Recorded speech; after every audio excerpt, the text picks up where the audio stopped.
how to respond to criticism or false accusations without falling into the trap of explaining or justifying.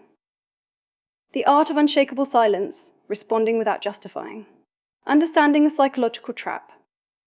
To avoid the trap of explaining or justifying, you must first understand why we do it.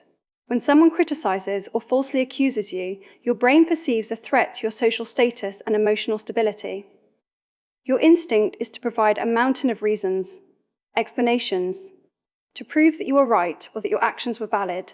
However, in the context of the red light phase of relationship management, excessive explaining often acts as a form perhaps, or a form of emotional chasing. When you over-explain, you are essentially asking for validation. You are trying to convince the other person to see your side, which signals that your sense of self is dependent on their opinion. This actually lowers your perceived emotional stability. If someone falsely accuses you and you immediately respond with a long paragraph of reasons, you appear reactive and defensive rather than calm and certain. Step-by-step guide to maintaining emotional dominance. To handle criticism or false accusations using the principles of the red light phase, specifically maintaining balance, follow these steps. Step 1, the internal pause detection. The moment a criticism or accusation hits, do not speak immediately. Feel the urge to defend yourself, but recognize it as an impulse to chase understanding. Count to 3 or even 5 in your head before opening your mouth. Step 2, the calm acceptance, the response. Instead of a long explanation, use a short, powerful statement of acceptance. If accused, say something like, "I understand why you see it that way," or "That is a valid perspective."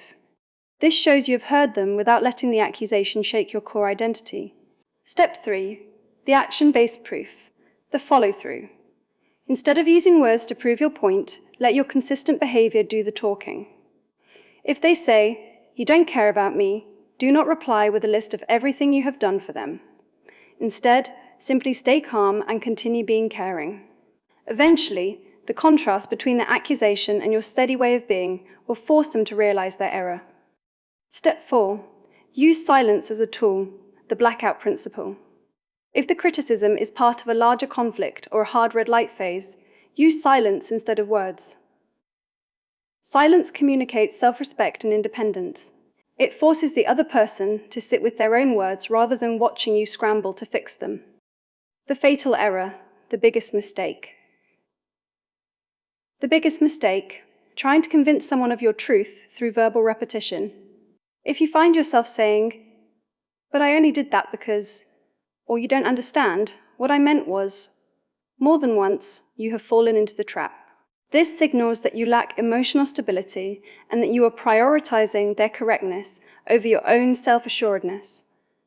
You end up chasing their approval rather than letting your character speak for itself. Master's wisdom, personal advice and rules. My best personal advice: master your internal state before you try to master the conversation. If you are certain of your truth, you don't need a crowd of reasons to support it. A king doesn't explain why he wears a crown, he simply wears it. A simple rule to remember: brief is better than busy. Keep your rebuttals brief. If a response can be said in 5 words, do not use 10. The key truth: people do not respect explanations, they respect certainties. When you are certain, you don't need to explain.